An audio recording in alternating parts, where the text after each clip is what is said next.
Hello friends, आप सभी का पीएन सर यूट्यूब चैनल में स्वागत है। देखिए फ्रेंड्स, सर्कल इस चैप्टर में इसके पहले वाले लेक्चर में हमने प्रॉब्लम सेट 3 का क्वेश्चन 1, जहां टोटल हमें 10 मल्टीपल चॉइस क्वेश्चंस दिए थे, हर एक क्वेश्चन के सोल्यूशन को यहां पे हमने बहुत ही अच्छी तरह से डिस्कस किया है। इस वाले लेक्चर में हम प्रॉब्लम सेट 3 का क्वेश्चन नंबर 2 से लेकर क्वेश्चन नंबर 5 तक, मतलब 4 क्वेश्चंस के सॉल्यूशंस को यहाँ पे बहुत ही अच्छी तरह से डिस्कस करेंगे। देखिए फ्रेंड्स, यहाँ जो क्वेश्चन नंबर 2 हमें दिया है, line L touches circle with centre O at point P. ये हमें यहाँ पे लाइन यल दिया है, जो लाइन यल सर्कल को टच करता है। सपोज मैंने यहाँ पे फिगर ड्रॉ किया है, लाइन यल सर्कल को टच करता है at point P. Okay, if radius of circle is 9 centimetre. अब देखिए, ये जो पॉइंट पी है, point P is the point of contact. इसका मतलब ओपी इसका रेडियस होगा, और रेडियस यहाँ पे हमें कितना दिया है, 9 सेंटीमीटर। ठीक है, रेडियस यहाँ का 9 सेंटीमीटर है। अगर ऐसा है, answer the following questions. In questions के हमें आंसर्स यहाँ पे देने हैं। ठीक है, पहला क्वेश्चन है, what is distance between O and P. ये जो ओ और पी दो पॉइंट के बीच का डिस्टेंस यहाँ पे हमें पूछा गया है। देखिए फ्रेंड्स, ये तो रेडियस है, और रेडियस हमारे पास 9 सेंटीमीटर है। इसका मतलब distance of O P, distance between O and P, distance between O and P, it will be कितना रहेगा, 9 सेंटीमीटर। और यहाँ पे हम इसका रीजन देंगे, रेडियस ऑफ सर्कल। ये सर्कल का रेडियस है, इसलिए इसके इन दो पॉइंट के बीच का डिस्टेंस रहेगा 9 सेंटीमीटर। फिर क्वेश्चन नंबर 2 में हमें पूछा गया, if distance O Q, O and Q, मतलब ओ और क्यू इन दो पॉइंट के बीच का डिस्टेंस अगर 8 सेंटीमीटर है, where does the point Q lie. तो पॉइंट क्यू कहाँ पे रहेगा, मतलब सर्कल के ऊपर रहेगा, सर्कल के इंटीरियर पार्ट में रहेगा, या फिर सर्कल के एक्सटीरियर पार्ट में रहेगा, ऐसा उनको यहाँ पे पूछना है। देखिए फ्रेंड्स, सर्कल का रेडियस 9 सेंटीमीटर है, और distance between point O and point Q is 8 centimetre. इसका मतलब ये सर्कल से छोटा है। देखिए यहाँ पे हमें distance between O and Q ये कितना दिया है, 8 centimetre, and this is less than radius. ये जो डिस्टेंस है ये रेडियस से छोटा है। इसका मतलब ये पॉइंट क्यू इंटीरियर पार्ट में रहेगा। Therefore the point Q okay lie या फिर lies in interior of circle, is interior of the circle, circle के इंटीरियर पार्ट में रहेगा। क्यों? क्योंकि इसका लेंथ, मतलब इसका डिस्टेंस, पॉइंट ओ का, पॉइंट क्यू का पॉइंट ओ से डिस्टेंस ये लेस देन 9 सेंटीमीटर है। 8 सेंटीमीटर मतलब लेस देन 9 सेंटीमीटर है, तो इसका मतलब ये पॉइंट क्यू सर्कल के इंटीरियर पार्ट में रहेगा। ठीक है, अब देखिए, ठीक है ना, क्योंकि ये डिस्टेंस कितना है, 9 सेंटीमीटर। अगर इससे छोटा है तो इंटीरियर पार्ट में, इससे बड़ा रहेगा तो एक्सटीरियर पार्ट में, अगर इसके इक्वल टू रहेगा तो ये 9 सेंटीमीटर रहेगा। अब इसका डिस्टेंस रेडियस से छोटा है, इन दो पॉइंट के बीच का डिस्टेंस, इसका मतलब ये सर्कल के इंटीरियर पार्ट में रहेगा। फिर क्वेश्चन नंबर 3 में देखिए हमें क्या पूछा गया है, distance between O and R. देखिए distance between O and R, it is 15 centimetre, greater than radius, radius से बड़ा है। ओके, इसका मतलब द पॉइंट आर, ये जो पॉइंट आर है, the point R lies in exterior of circle. ये पॉइंट आर सर्कल के एक्सटीरियर पार्ट में रहेगा। ओके, मतलब अगर ये 15 सेंटीमीटर है तो रेडियस से बड़ा है, इसका मतलब ये सर्कल के एक्सटीरियर पार्ट में रहेगा। अब हमें क्या करना है, how many locations of point are lie on line यल। तो लाइन यल के ऊपर ये पॉइंट आर जो है कितने लोकेशन पे रह सकता है। देखिए ये लाइन यल है, इसके ऊपर अगर पॉइंट पी के बारे में हम सोचते हैं तो पॉइंट पी के लेफ्ट हैंड साइड में रह सकता है, या फिर पॉइंट पी के राइट हैंड साइड में रह सकता है। ओके, कितने लोकेशन से यहाँ पे हमें फाइंड करना है, तो हम क्या कह सकते हैं, point R is on, okay, is on line L from right or left side, from right or left from point P, या फिर ऐसा कह सकते हैं, okay, point R is on line L and it is off। अब ये क्या होगा, it is right or left side of point P। ये पॉइंट पी के राइट और लेफ्ट साइड में रह सकता है, पॉइंट पी के लेफ्ट साइड में रह सकता है, पॉइंट पी के राइट साइड में रह सकता है।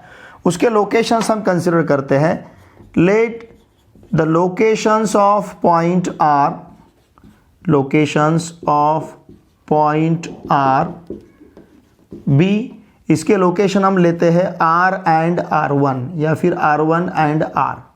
सपोज ये अगर लेफ्ट साइड में है तो हम इसे R कंसिडर करेंगे, पॉइंट P के राइट साइड में है तो हम इसे R1 कंसिडर करेंगे। These are the two locations. Know at what distance each of them be from point P। तो ये P और R के बीच का डिस्टेंस फाइंड करना है और P और R1 के बीच का डिस्टेंस फाइंड करना है। देखिए फ्रेंड्स, अगर हम इसे ज्वाइन कर लेते हैं, ठीक है ना, अगर हम इसे ज्वाइन कर लेते हैं, ध्यान दीजिए, तो ये जो डिस्टेंस है, distance between O and R, ये कितना है 15 सेंटीमीटर। ये डिस्टेंस हमारे पास 15 सेंटीमीटर है। ये एंगल राइट एंगल बनेगा। अब ये डिस्टेंस मतलब इस ट्राइंगल का हाइपोटेनस 15 सेंटीमीटर है, ट्राइंगल का एक साइड 9 सेंटीमीटर है। हमें तीसरा साइड फाइंड करना है। इसे फाइंड करने के लिए हम यूज करेंगे यहाँ पे पाइथागोरस थ्योरम। देखिए इन ट्राइंगल OPR, ये जो एंगल OPR है, ये एंगल OPR बनेगा 90 डिग्री का। टैंजेंट थ्योरम हमारे पास है। Why? Because tangent radius property, या फिर हम यहाँ पे यूज कर सकते हैं टैंजेंट थ्योरम। अगर ये triangle OPR right angle triangle है, इसका मतलब ध्यान दीजिए OP square plus PR square equals to OR square रहेगा। ठीक है, OP हमारे पास है 9, तो ये 9 स्क्वायर, PR हमें फाइंड करना है PR square equals to OR हमारे पास 15 है, तो ये रहेगा 15 स्क्वायर। इसका मतलब 81 plus PR square equals to 225, मतलब PR square equals to 225 minus 81। इसका मतलब PR स्क्वायर इक्वल्स टू 144 होगा। 5 माइनस 1 4, 22 माइनस 8 मतलब 14। इसे हम लिख सकते हैं PR square equals to 12 square, मतलब PR इक्वल्स टू 12, और ये 12 रहेगा सेंटीमीटर। ठीक है, PR का वैल्यू कितना रहेगा 12। अब ये है 12 सेंटीमीटर। अब हमें क्या फाइंड करना है? Eight what distance each of them be from point P। Therefore हम क्या, सिमिलरली देखिए जिस प्रकार से हमने PR फाइंड किया है उसी प्रकार से हम PR1 भी फाइंड कर सकते हैं, और PR1 भी कितना रहेगा 12 सेंटीमीटर। ठीक है, क्योंकि PR1 फाइंड करने के लिए आपको OR1 को ज्वाइन करना है। OR1 का लेंथ 15 सेंटीमीटर है। अब हाइपोटेनस 15 सेंटीमीटर का, साइड 9 सेंटीमीटर का, तो PR1 ऑफ कोर्स कितना रहेगा 12 सेंटीमीटर। इसलिए अब ये क्वेश्चन का हम आंसर लिखेंगे at what distance each of them be from point P। Therefore each of them, okay, each of them मतलब point R, each of the point R, ऐसा भी कह सकते हैं आप, each of point R, each of point R and R1, चलिए ऐसा कहेंगे, ये दोनों भी points be from point, each of point R and R1 are at कितना सेंटीमीटर, 12 सेंटीमीटर मिला है, eight R at 12 centimetre from point P। ये पॉइंट P से कितने डिस्टेंस पे रहेंगे 12 सेंटीमीटर। ये PR जिस प्रकार से हमें 12 सेंटीमीटर मिल रहा है उसी प्रकार से PR1 भी कितना मिलेगा 12 सेंटीमीटर। इसका मतलब और R1 ये दोनों भी पॉइंट्स पॉइंट P से कितने डिस्टेंस पे रहेंगे 12 सेंटीमीटर डिस्टेंस पे रहेंगे। ठीक है, इसका स्क्रीनशॉट लीजिए। Question number 2 is in figure M is the centre of circle. देखिए यहाँ पे फिगर में यम हमें इस सर्कल का सेंटर दिया है। Segment KL is a tangent segment, ये सेगमेंट KL जो है टैंजेंट सेगमेंट है। इफ MK इक्वल्स टू 12, देखिए हमें यहाँ पे MK का वैल्यू दिया है, ये जो MK है ये यहाँ में दिया है 12। ओके, फिर उसके बाद में KL भी हमें प्रोवाइड किया गया है, KL इज 6√3, KL इज 6√3। ठीक है, ऐसा है तो हमें क्या क्या फाइंड करना है, रेडियस ऑफ द सर्कल, मतलब ML का लेंथ फाइंड करना है, it is radius of circle. Measure of angle K and angle M, angle K और एंगल M, इन दो एंगल का यहाँ पे हमें माप भी फाइंड करना है। देखिए फ्रेंड्स, अगर ये ML रेडियस है, KL टैंजेंट है, तो यहाँ पे ये जो एंगल है ये 90 डिग्री का बनेगा। ठीक है ना, तो ट्राइंगल, ध्यान दीजिए, इन ट्राइंगल ML के, पहले हम रेडियस फाइंड करते हैं, इन ट्राइंगल MLK, ये जो ट्राइंगल है इस ट्राइंगल में एंगल MLK इक्वल्स टू रहेगा 90 degree. Why? Because tangent theorem, हम यहाँ पे यूज़ करेंगे टैंजेंट थ्योरम, या फिर आप इसे टैंजेंट रेडियस प्रॉपर्टी TR पे ऐसा भी कह सकते हो। नाउ एंगल एम एल के हमारे पास 90 डिग्री है, तो यहाँ पे हम पाइथागोरस थ्योरम यूज़ करेंगे। देयरफॉर हम क्या लिख सकते हैं, ध्यान दीजिए, M L square plus L K square या फिर K L square, M L square plus K L square equals to M K square. ये हमने क्यों लिखा है, बाय पाइथागोरस थ्योरम। यहाँ पे हमने यूज़ किया है Pythagoras theorem. Now therefore what is M L, ये हमें फाइंड करना है। के एल हमारे पास है, के एल इज 6√3, तो 6√3 का हमें स्क्वायर लेना है। फिर यम के हमारे पास 12 है, मतलब 12 स्क्वायर बनेगा। Now therefore M L square plus 6 का स्क्वायर 36, √3 का स्क्वायर 3 इक्वल्स टू 144, इस प्रकार से मिलेगा। 6 का स्क्वायर 36, √3 का square 3। Now M L square plus ये रहेगा 108 इक्वल्स टू 144, 3 6 ज़ा 18, 8 हमारे पास 1 रहेगा, 3 3 ज़ा 9 plus 1 10, and therefore M L square equals to 144 minus 108, मतलब M L square equals to रहेगा हमारे पास 36। ओके, इसका मतलब ध्यान दीजिए, therefore M L square equals to 6 square, मतलब यम एल इक्वल्स टू रहेगा 6। And what is M L, it is the radius of circle. Therefore हमें क्या फाइंड करना था, radius of circle equals to रहेगा 6। ये हमें फाइंड करना था, रेडियस ऑफ द सर्कल, ये हमें 6 मिला है। फिर क्वेश्चन नंबर 2 में हमें क्या करना है, एंगल के और एंगल एम फाइंड करना है। Now in triangle M L K, या फिर राइट एंगल ट्राइंगल कहेंगे हम, इन राइट एंगल ट्राइंगल या फिर in triangle M L K, okay, in triangle M L K, angle M L K कितना है, 90 डिग्री। ठीक है ना, जस्ट हमने इसके पहले लिया एंगल एम एल के 90 डिग्री, एंगल एम एल के 90 डिग्री है। साथ में हमारे पास यम एल, देखिए हर एक का लेंथ, यम एल 6 है, ओके। फिर उसके बाद के एल 6√3 है, के एल इक्वल्स टू है 6√3, और यहाँ पे जो हाइपोटेनियस हमें दिया है एम के, ये 12 है, यम के इक्वल्स टू 12। देखिए ध्यान दीजिए, अब हमारे पास क्या क्या है, एम एल भी जस्ट हमने फाइंड किया, एम एल कितना है, 6 है, के एल 6√3 है, और यम के 12 है। देखिए फ्रेंड्स, यहाँ पे जो एम एल है ये हाइपोटेनियस के हाफ है। व्हाट इज एम के हियर, एम के इज हाइपोटेनियस। यहाँ पे एम के क्या है, एम के इज अ हाइपोटेनियस, ओके। अगर आप रिलेशन देखते हो तो एम एल 6 है, एम के 12 है, तो यहाँ पे हम लिख सकते हैं M L equals to half of M K, M L half of M K है। और अगर के एल हम देखते हैं, के एल, ध्यान दीजिए, ये जो के एल है, ये के एल हाइपोटेनियस के √3/2 टाइम मिलेगा, √3/2 हाइपोटेनियस एम के। मतलब इस ट्राइंगल एम एल के में, ओके, ट्राइंगल एम एल के में ये जो एंगल ये जो साइड एम एल है, ये हाइपोटेनियस के हाफ है, ये साइड एम एल हाइपोटेनियस के हाफ है। इसका मतलब साइड एम एल का अपोजिट एंगल 30 डिग्री का होगा बाय 30, 60, 90 डिग्री थ्योरम का converse of 30, 60, 90 degree triangle theorem. ये थ्योरम हमें क्या बताता है, अगर कोई साइड हाइपोटेनियस के हाफ रहेगा तो वो साइड का अपोजिट एंगल 30 डिग्री का। अगर एक आधा साइड हाइपोटेनियस के √3/2 रहेगा तो उस साइड का अपोजिट जो एंगल रहेगा 60 डिग्री का रहेगा। तो इसका मतलब एम एल का जो अपोजिट एंगल है, देखिए ध्यान दीजिए, एम एल का अपोजिट एंगल के है, तो एंगल के इक्वल्स टू हमारे पास 30 डिग्री रहेगा। और के एल का अपोजिट एंगल यम है, एंगल यम का माप यहाँ पे रहेगा 60 डिग्री। ऐसा हम क्यों ले सकते हैं, by converse of 30, 60, 90 degree theorem.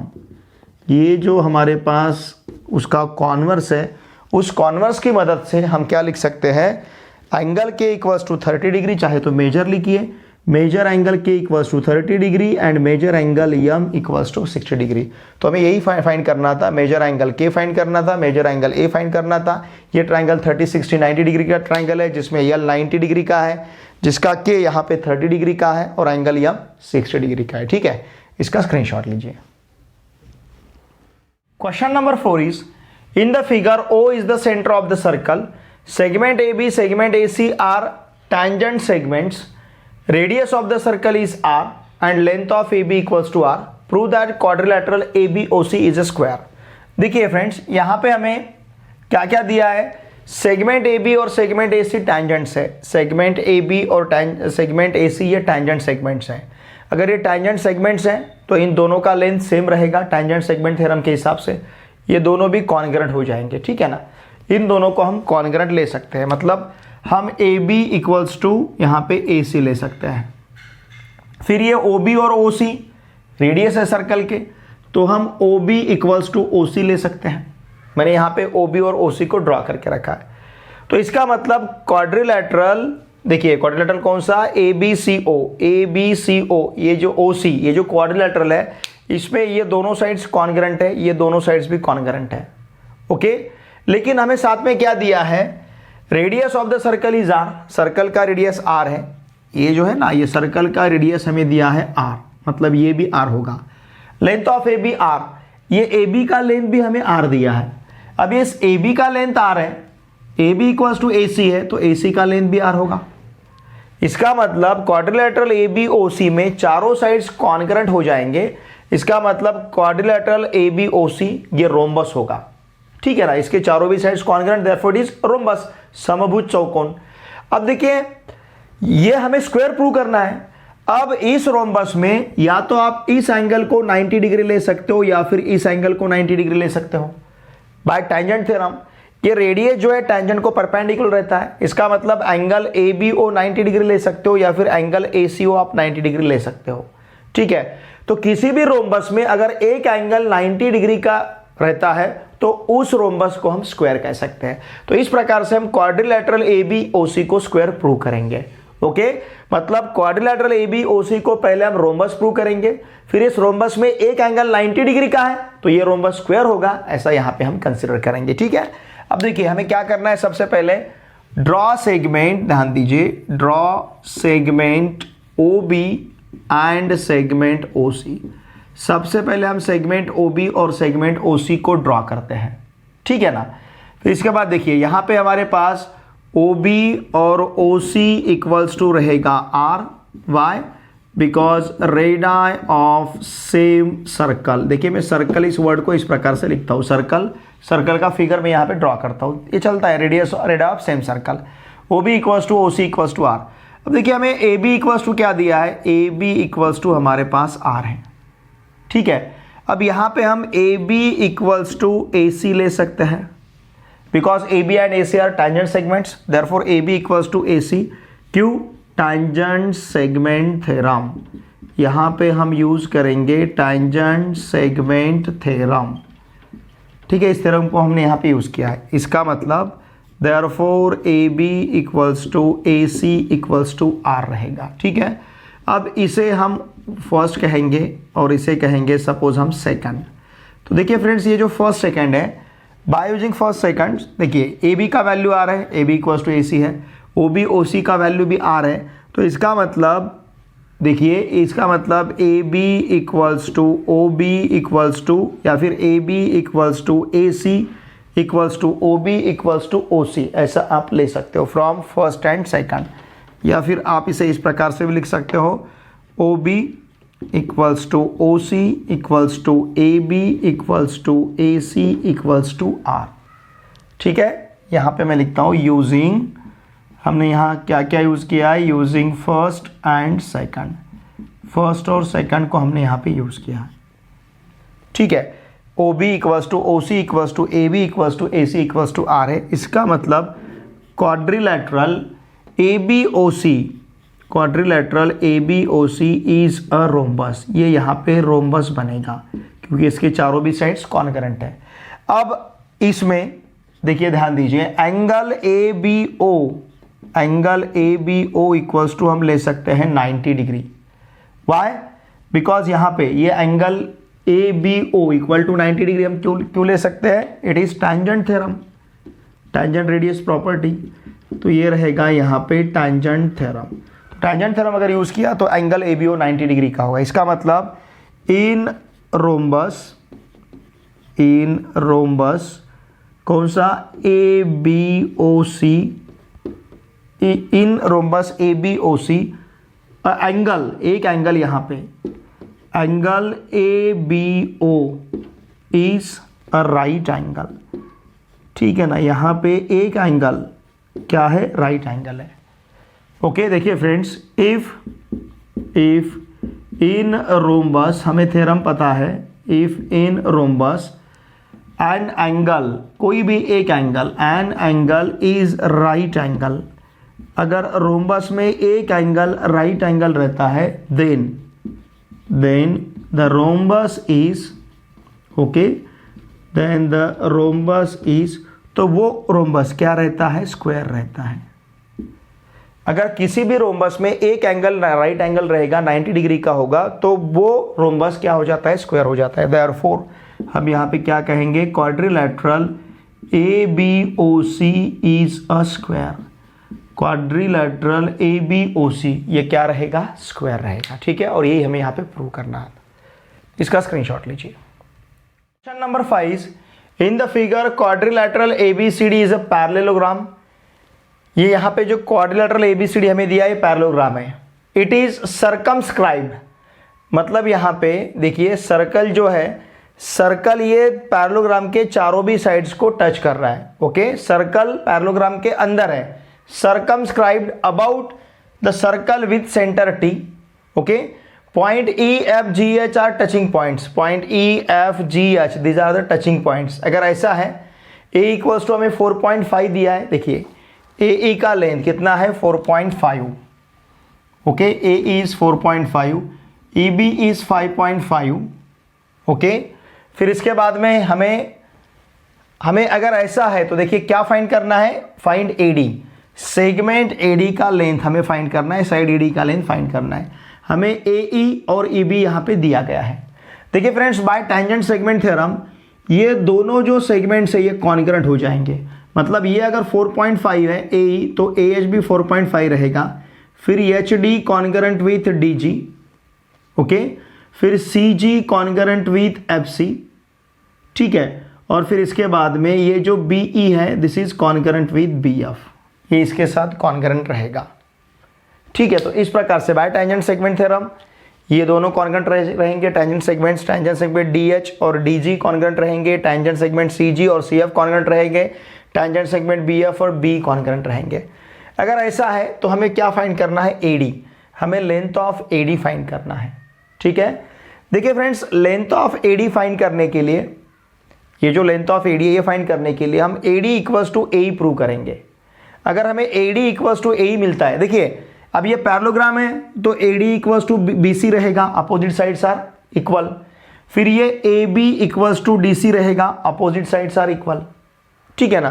तो ये जो साइड है इसके साथ कॉन्करेंट है, इक्वल है, ये साइड इसके साथ इक्वल रहेगा। अगर हमने एडजेसेंट साइड को इक्वल यहाँ पे प्रूव कर लिया, मतलब ये साइड और ये साइड इक्वल है, अगर ऐसा है तो इसके चारों भी साइड्स कॉन्करेंट हो जाएंगे। या फिर A D equals to A B अगर हमने प्रूव किया तो हम A D equals to A B अगर प्रूव कर सकते हैं, देखिए तो इसका मतलब जो लेंथ ए बी का होगा वही लेंथ ए डी का होगा। इस प्रकार से हम इसे सॉल्व कर सकते हैं, ठीक है। देखिए फ्रेंड्स, इस प्रकार का क्वेश्चन हमने इसके पहले भी सॉल्व किया है।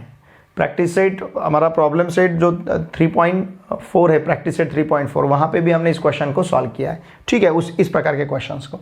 नाउ लुक हियर, अब यहाँ पे in quadrilateral A B C D, यहाँ हम क्या क्या ले सकते हैं, देखिए ए ई इक्वल्स टू हम ई एच ले सकते हैं, ओके, फिर बी ई इक्वल्स टू हम बी एफ ले सकते हैं, फिर डी जी इक्वल्स टू हम डी एच ले सकते हैं, और साथ में सी जी इक्वल्स टू हम सी एफ ले सकते हैं, सी G equals to C F. तो देखिए अब हमने क्या किया, ये दो सेगमेंट को इक्वल लिया है, फिर ये दो सेगमेंट को इक्वल लिया है, फिर ये दो सेगमेंट को इक्वल लिया है, फिर इन दो टैंजेंट सेगमेंट को इक्वल लिया है। अब इसे इक्वल हमने क्यों लिया है, बिकॉज हमारे पास है टैंजेंट सेगमेंट थ्योरम। क्या टैंजेंट सेगमेंट थ्योरम, अगर एक्सटीरियर पॉइंट से हम टैंजेंट ड्रॉ करते हैं तो वहाँ के जो टैंजेंट सेगमेंट्स रहते हैं कॉन्करेंट रहते हैं।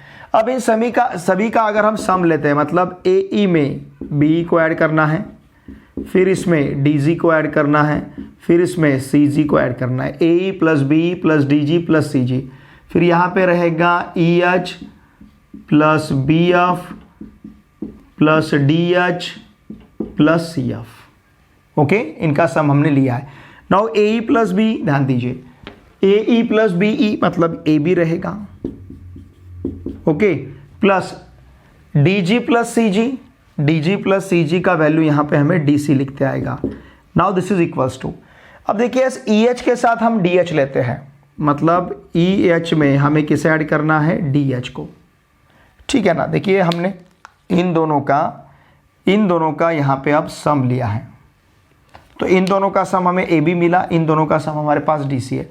अब हम क्या कर रहे हैं, ई एच और डी एच को साथ में ले रहे हैं, ई एच और डी एच को हमने साथ में ले लिया। फिर उसी प्रकार से बी एफ और सी एफ को साथ में लेंगे, B F plus C F, इन दोनों को हम साथ में लेंगे, ठीक है ना, B F plus C F. अब देखिए फ्रेंड्स, यहाँ पे E H plus D H मतलब क्या मिलेगा, E H, okay, E H और ई एच और डी एच हमें साथ में लेना है, या ए एच, एक मिनट, यहाँ पे हमने ए ई इक्वल्स टू, हाँ ये गलत लिया, A E equals to A H चाहिए, मैंने यहाँ पे ई एच लिखा, यहाँ क्या चाहिए, A H, A E equals to A H चाहिए, okay, A E equals to A H.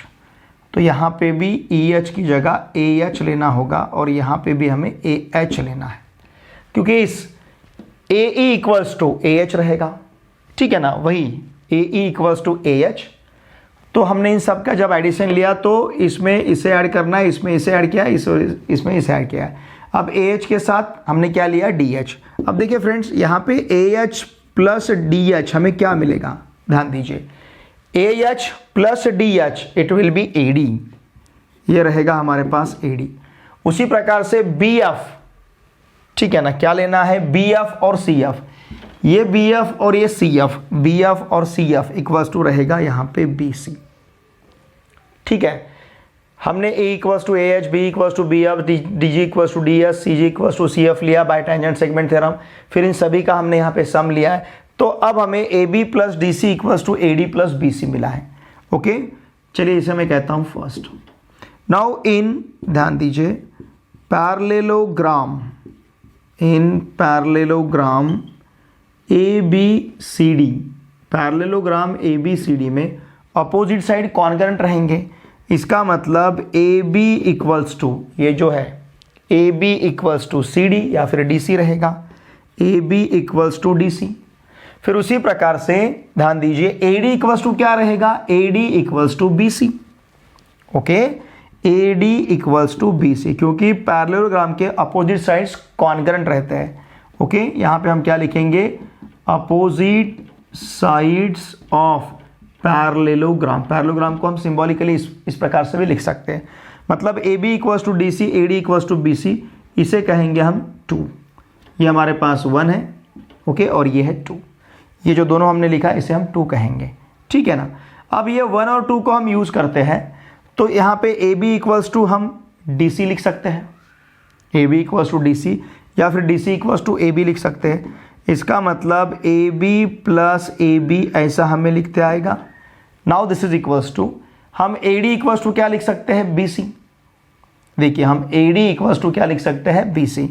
तो यहाँ पे हम बी सी के इक्वल टू ए डी लिखेंगे, मतलब ए डी प्लस ए डी, हमें ए डी का लेंथ यहाँ पे फाइंड करना है, ए डी प्लस ए डी।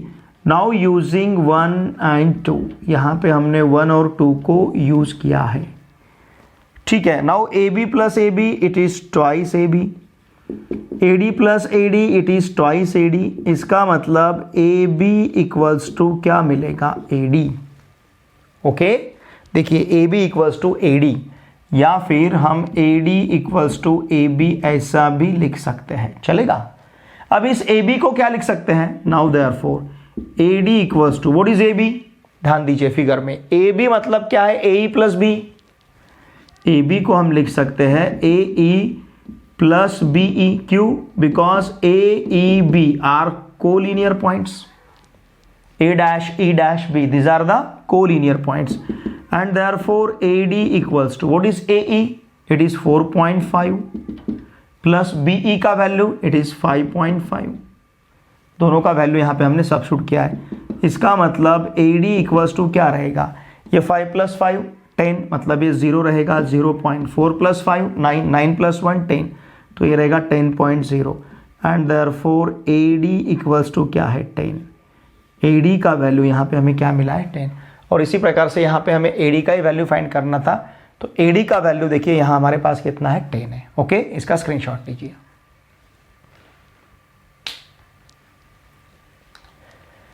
देखिए फ्रेंड्स, इस पूरे लेक्चर में हमने प्रॉब्लम सेट 3 का क्वेश्चन 2, क्वेश्चन 3, क्वेश्चन 4 और क्वेश्चन 5 इन चारों क्वेश्चन के सॉल्यूशन को यहाँ पे बहुत ही अच्छी तरह से डिस्कस किया है. देखिए फ्रेंड्स, मैं आपको इस प्रॉब्लम सेट के 4 क्वेश्चंस के वीडियो लेक्चर अपलोड करते रहूँगा आपके लिए. तो इन वीडियो लेक्चर्स को ज़रूर अच्छी तरह से देखिए. अगर आपको वीडियो अच्छा लगता है तो आप आपके पूरे फ्रेंड के साथ अवश्य शेयर कीजिए. वीडियो देखने के बाद लाइक ज़रूर कीजिए और एक अच्छी सी कमेंट मुझे ज़रूर सेंड कीजिए. ठीक है, चलिए अब हम मिलते हैं नेक्स्ट वीडियो लेक्चर में. Thanks for watching this video.